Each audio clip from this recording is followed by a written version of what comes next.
guys all for showing up and coming, and thank you for Creative Mornings and Nova for hosting this. I wanted to start off the talk with a little meditation.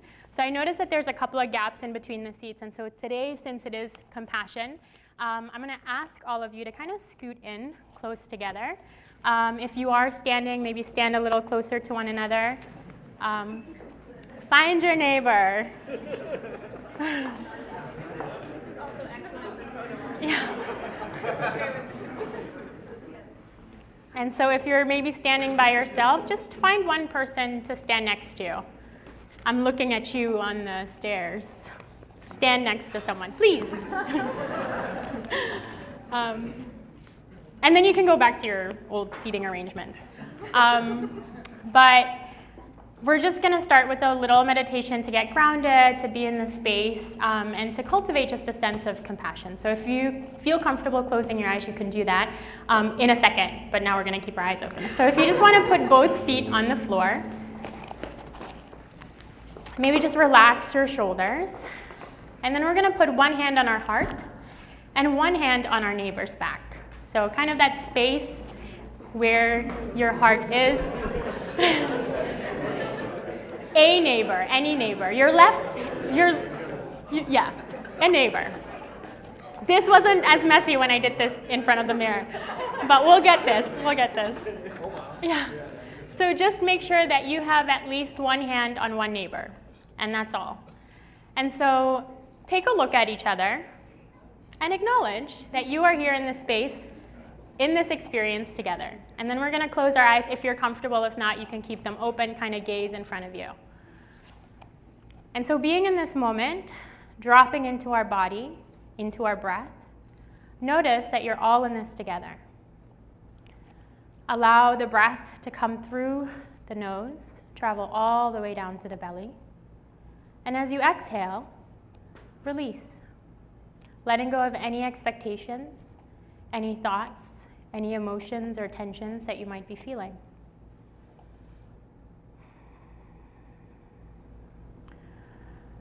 Maybe noticing how the ground is coming up to meet you and how your seat is holding on to you.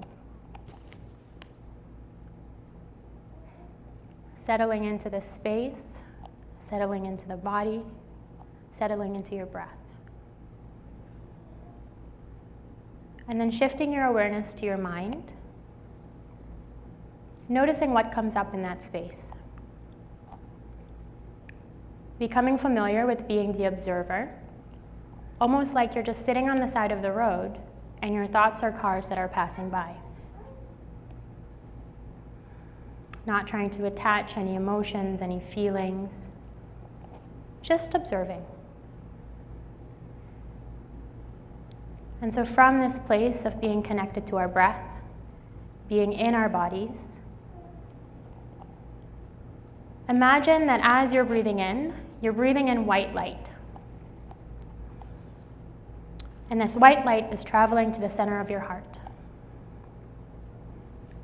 And with each inhale, this light expands. And as you exhale, the light travels through your arm to your neighbor's heart.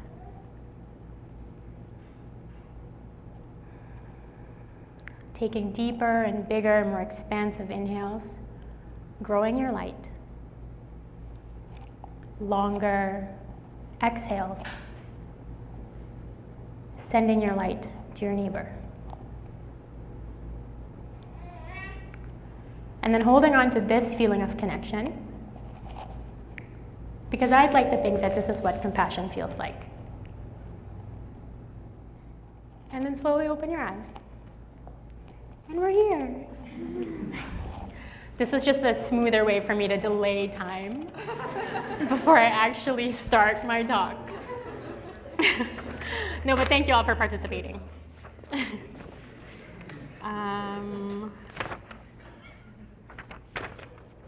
Hold on a second, because now my papers are all messed up.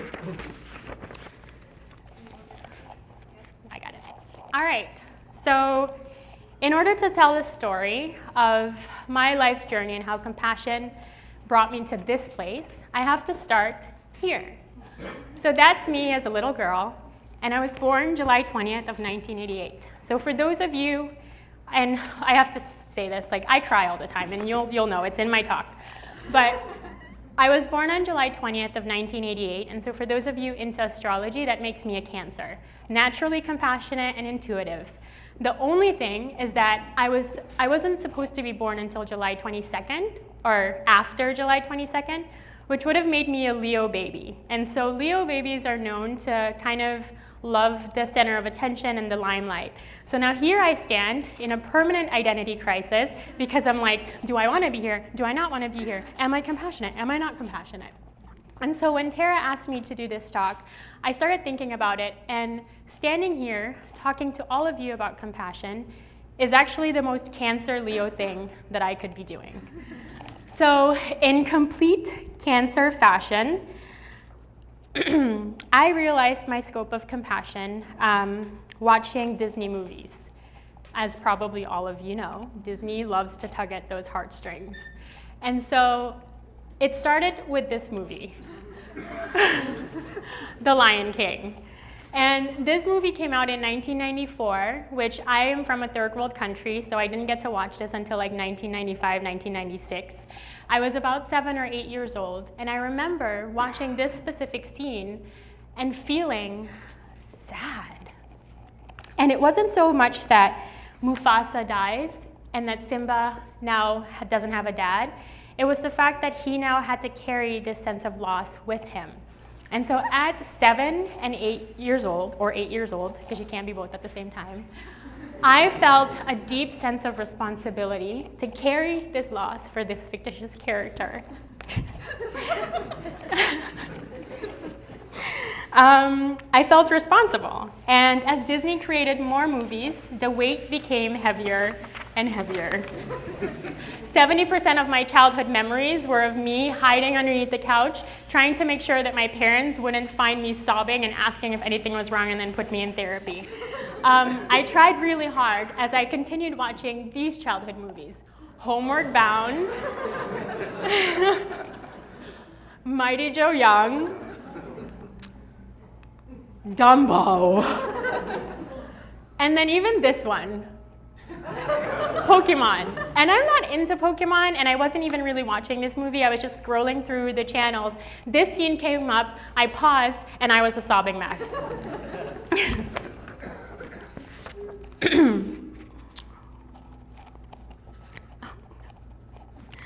So crying has always been my thing.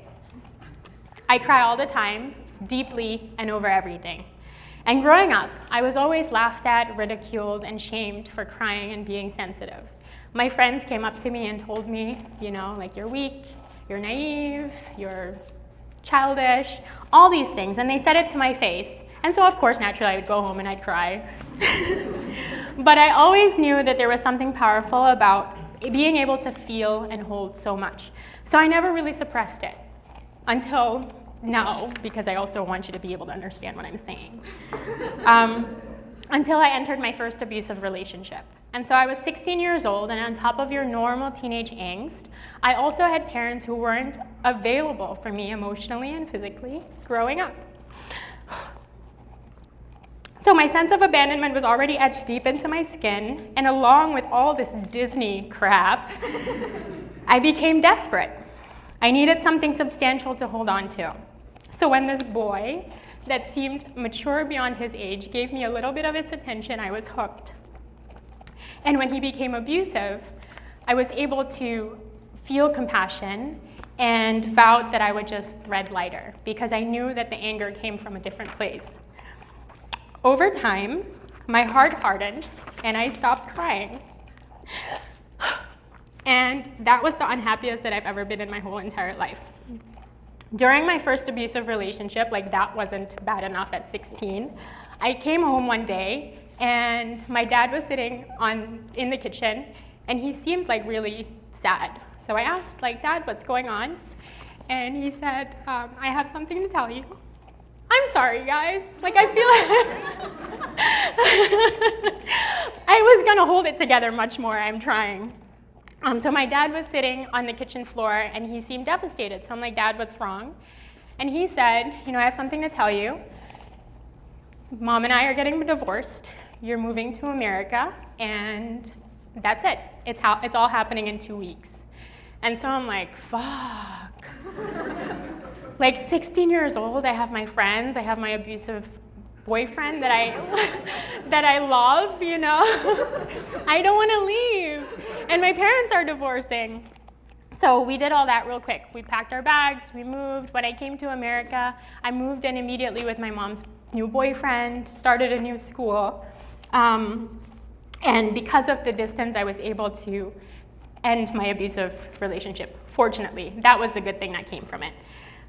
Months later, though, I met this really sweet guy that I would ever date at that time. And after 4 years, we'd birthed my daughter, which some of you know, and she's pretty cool. And so even though I was ecstatic, I didn't know what my life had become. At 20 years old, having a daughter, being married, being ripped out at 16 to move to another country, I felt out of control. And what oftentimes happens with victims of abuse, I became the emotional abuser. So I wasn't able to sustain this relationship, and eventually I betrayed him, manipulated him, and controlled him. After all was said and done, I found myself plopping on my therapist's couch, telling her I had no clue how I got there, but that the things I carried became too heavy, and I needed to let them go. But as all things happened, oops, hold on, this is my hand shaking. As all things happened, I dedicated no time to actually getting better. Instead, I repeated the cycle and I entered my second abusive relationship. Well, third, if you count the one where I was actually the one abusing. Ultimately, my work caught up to me, and I realized that I needed a moment to collect my thoughts. At that point, I'd already kind of done some yoga, and I knew that that was the place where I felt a sense of peace and a sense of quiet. I had enough stillness on my yoga mat to be able to contemplate and eventually gain perspective. On my yoga mat, I found refuge, but it didn't happen instantly. At first, the thoughts that would enter in this space of silence were just thoughts. I mean, I didn't even know what was going on in my head. But the more I showed up to my mat, the more I was able to realize and pay attention to what was coming through. And those thoughts were shocking to me. I mean, anything from, you're a bitch, you know, you're not good enough, no one's ever gonna love you, you're broken. All those thoughts came through for me.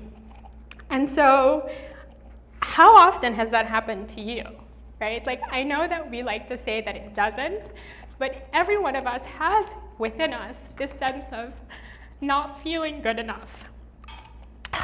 Man, we should have had tissues. No. You guys are gonna leave her being like, all I know is that she cried, and that's all. Yeah, so we have that all the time, right? We feel like we're not good enough. We feel like we're not lovable. We feel that our parents messed us up so much that we can't continue. Whatever it is that you feel, like we've had moments like that. Thank you so much. Who walks around with these? You do. Thank you, really. And so all these things came through me. And what I realized was, wow, like we would never say these things to our friends. We would never say it. Yet here in this space, these things were coming through, and I believed it, and I meant it. Like I meant that I was a bitch. I meant that I was needy. I meant all these things that I was saying in that moment. And so this is where I learned one of the most important lessons in being of service, and that's self-compassion.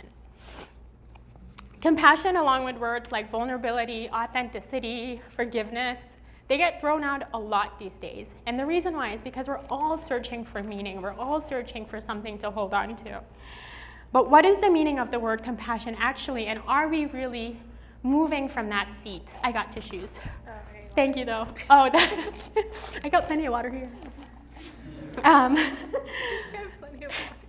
And so are we really coming from that seat and moving from that seat and living from the meaning of those words? So Google definition describes compassion as, that's stuck. Sympathetic pity and concern for the sufferings or misfortunes of others. And I hate that definition because I don't believe that pity equals compassion. pity just equals pity. And no one likes to be pitied, right? Like when you come to a friend and you're like, oh my God, this like really horrible thing happened to me. And they're like, oh, I'm so sorry, with nothing to follow up with it. Like it sucks. Like no one wants to be pitied. And so when a friend says that, they might as well just say, shut the fuck up. Like, please go somewhere else. I don't want to do this.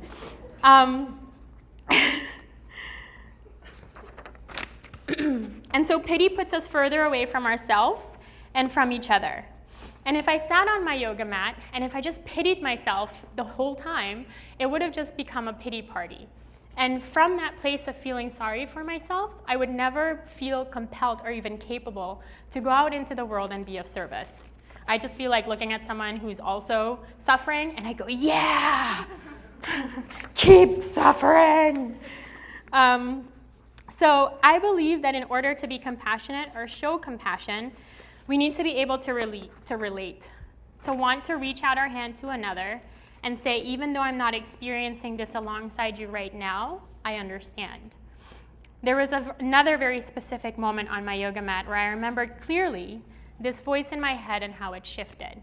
So another thing that we like to say, other than that we're not good enough, is that we're our own worst enemy, right? I'm my own worst enemy, I'm my own demise, I'm my biggest downfall. And we say this and we almost wear it like proudly. Like almost if we say this enough times, we'll be better performers, we'll be better at our job, we'll be just better in general. And so that doesn't work.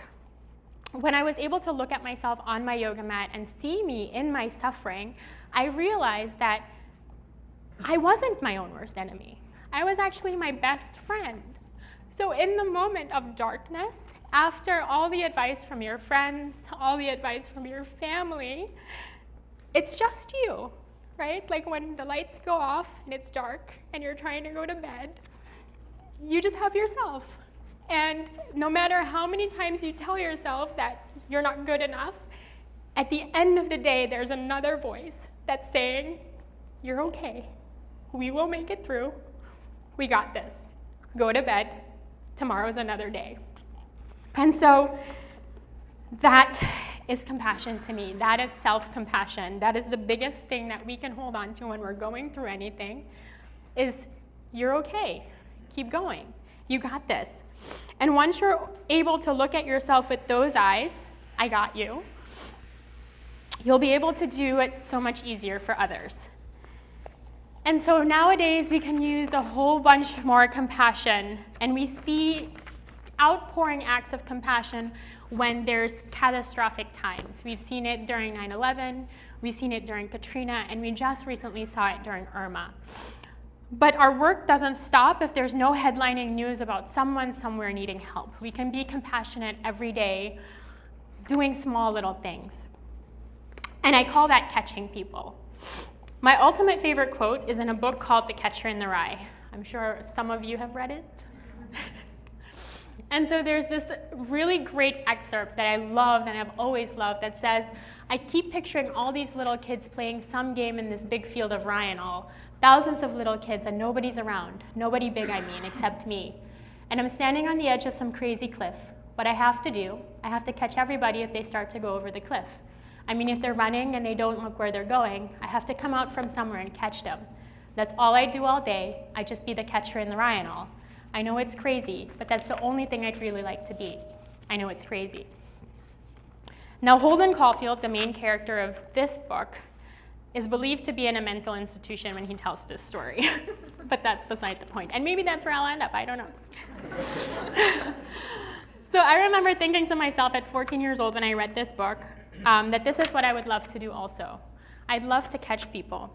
I want my legacy to be remembered as helping people. And we all say this, all of us want to help. But I realized the extent of my compassion when I made catching others my life's work. I never want to go to bed knowing that I didn't try my best at this. So after years on my mat, maybe I should stand here. After years on my mat, I realized that after a point of looking at yourself through the eyes of self-compassion, doing the work required to change that inner voice from not being good enough to being good enough and feeling strong enough, I felt compelled to take what I learned from myself to be true and take it out into the world. And so from this place, purple dye, ooh, it skips. Oh, okay. From this place, Purple Dot Yoga Project got started. And so Purple Dot Yoga Project is a nonprofit organization that supports and empowers individuals impacted by domestic violence and trauma using yoga as a healing tool. It started as a simple desire to give back, to let others know that I too have been there.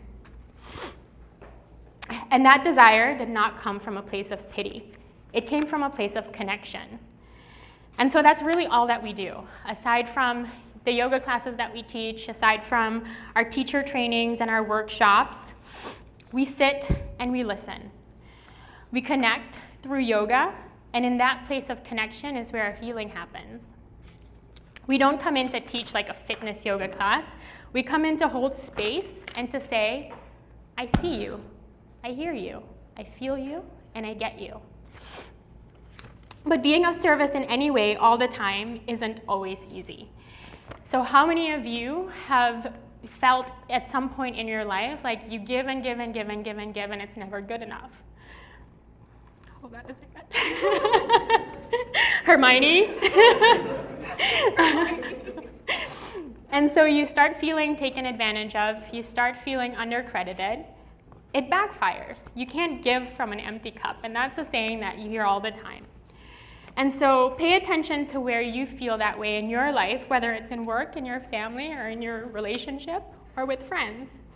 Doing things for others and catching them all the time is exhausting, and eventually we burn out. Which brings me to another important point of setting boundaries. You can't be compassionate without setting boundaries. And so boundaries means a line that marks the limit of an area, a dividing line. And it's not the line that says like, I'm here and you're there and please stay there. It's saying that because I was able to look at my own shit and I now know what self-compassion means and I'm able to be compassionate towards you, here's what I have to offer you. Anything beyond that doesn't work because then I become depleted. And it wouldn't be coming from a place of love. There's a great saying that says, when you say yes to someone or something, make sure that you don't say no to yourself. And that's actually has another meaning for me these days, but okay. So maybe look into your life and pay attention where you're doing that. Where are you saying yes to something that means saying no to you? Where is someone asking too much of you and you'd rather not? If it's not coming from a place of love, don't do it. We all have had those moments where we invite someone out and they don't want to go. And you're like, please just come with me. So you drag them out and then they're just sitting there pouting, complaining, and your whole day's ruined. Like it has a ripple effect. Don't be that person. And sometimes you might feel like you have nothing left to give. That's okay. Like you don't always have to be doing something. Come back to yourself, figure out your boundaries, set them, and then go from there. The setting boundaries in terms of compassion doesn't mean building walls. It's being gentle with yourself so that you may fully assist another person. So how do we set boundaries? Because it's easy to be like, set boundaries. How do you do that? We set them by knowing who we are and what we have to offer, and then being 100% honest with ourselves. This is something that human beings do not like to do.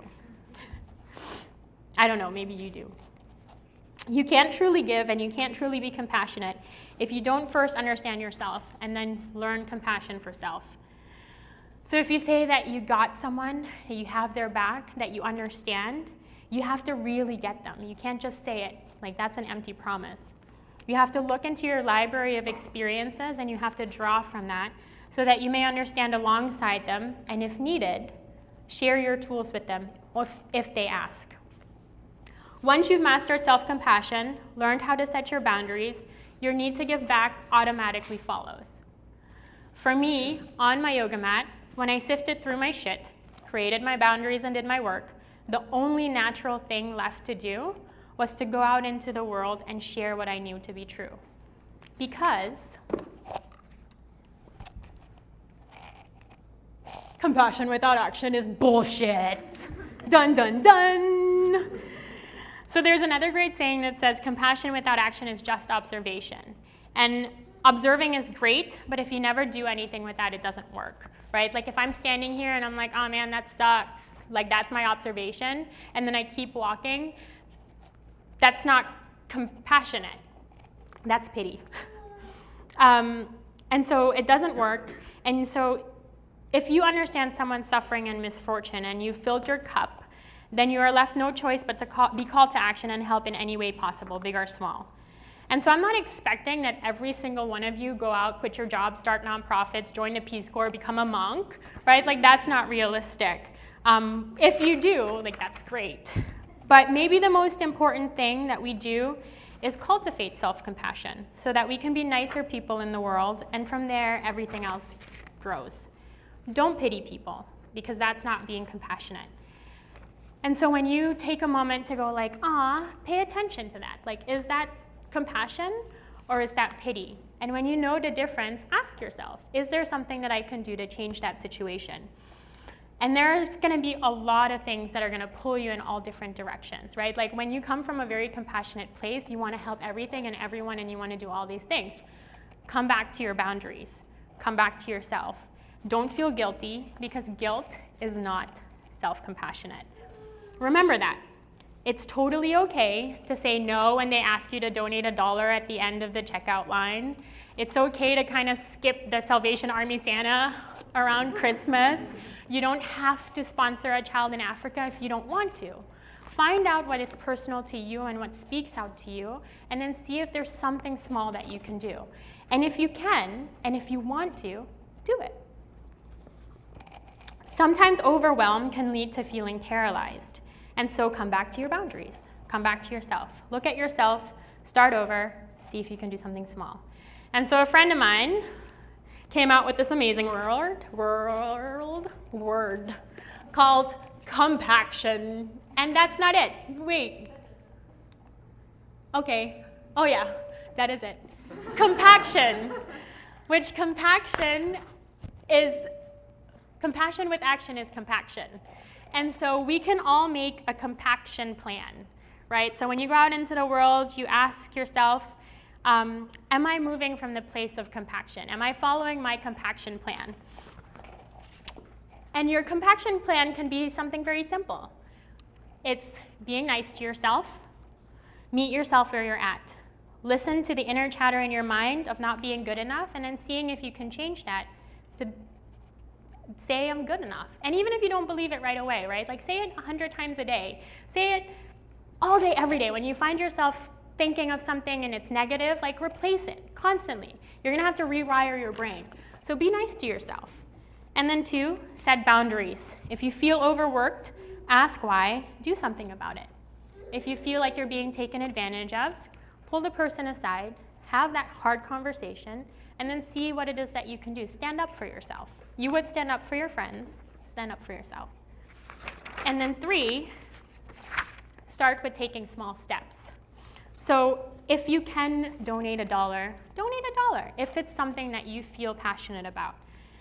If you don't have money, but you have time, volunteer your time. If you want to flick off the driver next to you that cut you off, like maybe don't, right? Smile. Ask someone, how are you doing? How's your day? And like really listen, because we do that. We ask people, how are you? And maybe even when we know that they're not doing okay, if they say like, oh, I'm fine, it's like, okay, good, let's carry on with our day. With our friends, with our family members, like really settle in and ask, like, how are you? Listen. Like that is also a very compassionate act, being able to listen and really hearing what they're saying. Right? Because sometimes we listen, but we don't really hear. Or sometimes we hear, we don't really listen. So really listen. And when we live from our seat of compaction, when we live out our compaction plan, watch the quality of the whole world improve. We saw how beautiful people came together during Irma. We can have that beautiful sense of faith in humanity all the time. We just need to connect more to ourselves and connect more to others. Because pity doesn't equal compassion. Connection equals compassion. And so thank you all for allowing me this morning to connect with you in this space, and for catching me as I stood here sobbing. And thank you for your tissues. That was really nice.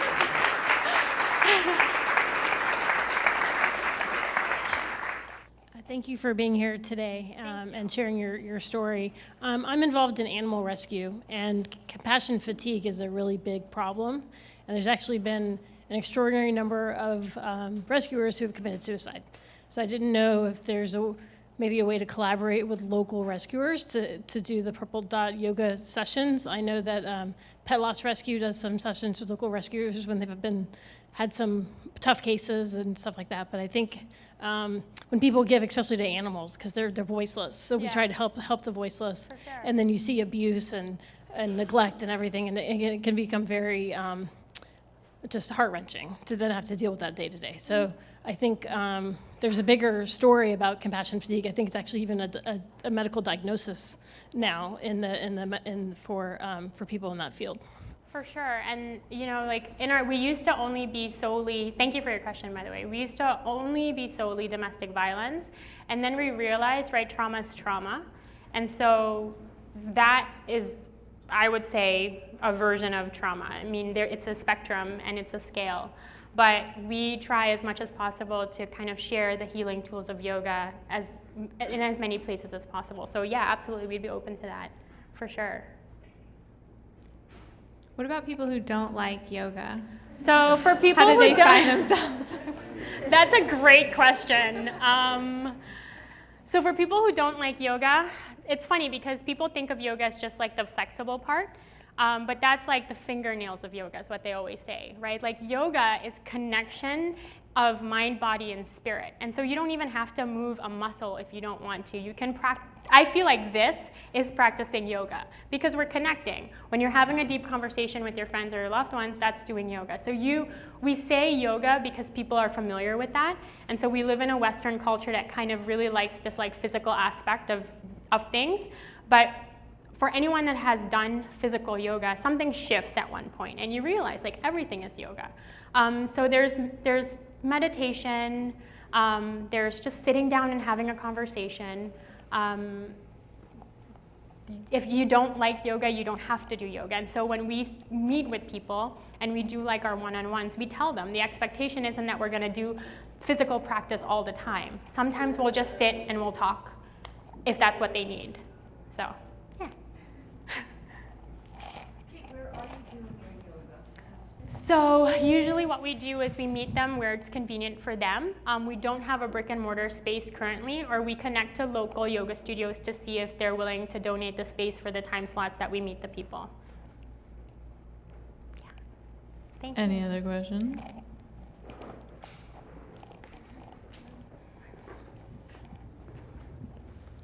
Hello. Can you explain what is Reiki? Oh my God. I heard you say you do Reiki. Why are you being, oh my God, this is my friend Jen. But yeah, so I didn't mention this during the talk, but I do Reiki, and so it's energy healing, and so it's yoga, it's connecting to source and being able to kind of push it into the world to be able to help people connect to themselves. In St. Pete, or do you go to Tampa as well? No, so we actually have a network of yoga teachers. So we do all of Tampa Bay right now, and so we have California and New York. So we have a network of yoga teachers that volunteer their time. And so if someone reaches out to us and says, like, I want to do yoga, if we have a teacher that's close to them, we send that teacher out.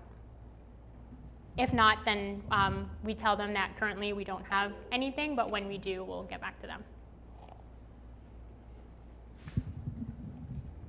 It's a Disney question. Yes. Did you watch those movies with your daughter, and did you have the same effect of crying when you watched them with her, or was it different because you were in that relationship where you were a little more I always know. I still You cry. cried regardless? Yeah, it's so funny because my daughter won't watch these movies. She's like, it's so sad.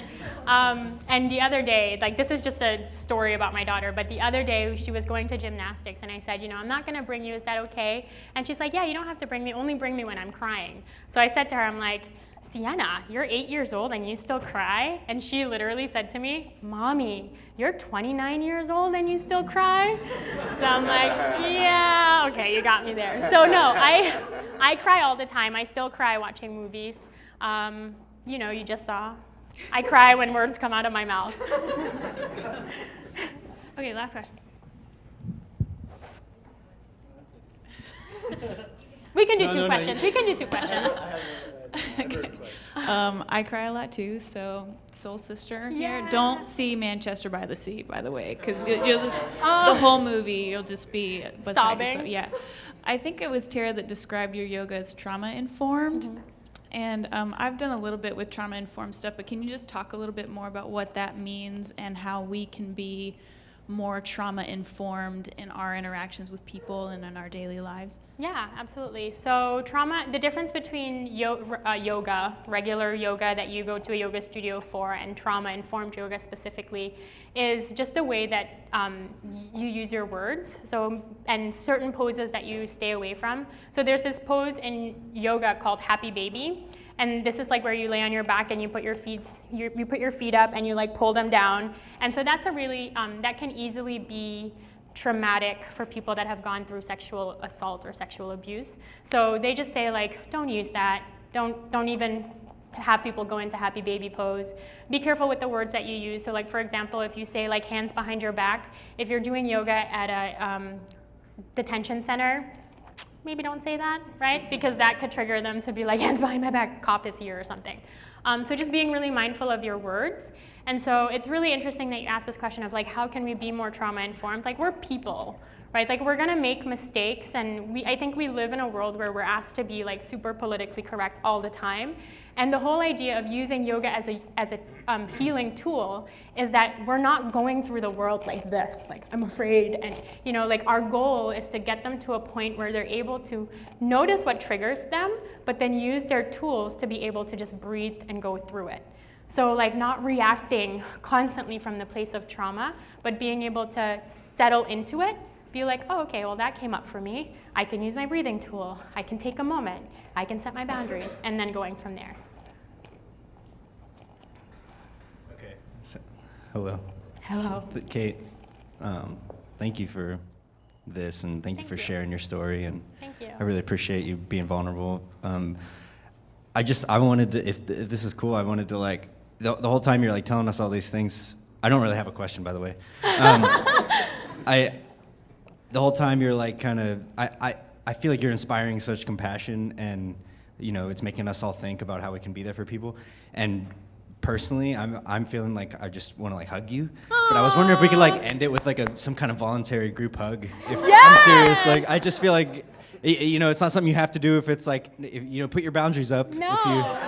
But And I would love I- to just like. I love that you say this. So this is, every time I hug someone, it's a little win for me, because growing up, like, I did not like hugging people. Like, I would be the person that would be like, even if someone brushed up on me, I'm like, you know? So now, people have come up to me and they're like, you're such a great hugger. And I'm like, yes. You don't know all the hard work it took for me to be able to hug you. And so for me, every time I hug someone, it's kind of like a testament of all the work that I've done and all the trauma I've overcame. It's like, yeah, I can hug now. Like, that's a thing. And so that's our goal, right? Is to be able to get people to hug again. No, yeah, for sure. Like, how do we do a collective group hug? So are we doing this or what? Yeah. Yeah, no, absolutely. Like, can we all? I'm going up. Can everyone just all come and hug? Like, don't make it hold my awkward. heart. Come. Do whatever we do. Yeah. Well, I'm gonna spill my coffee. Thank you. I love hugs. Okay. Yeah, I think at some point we just gotta. Okay. We gotta go in. Come on. We're bringing it in. We're bringing it in. We're gonna bring it in. We have to bring it in.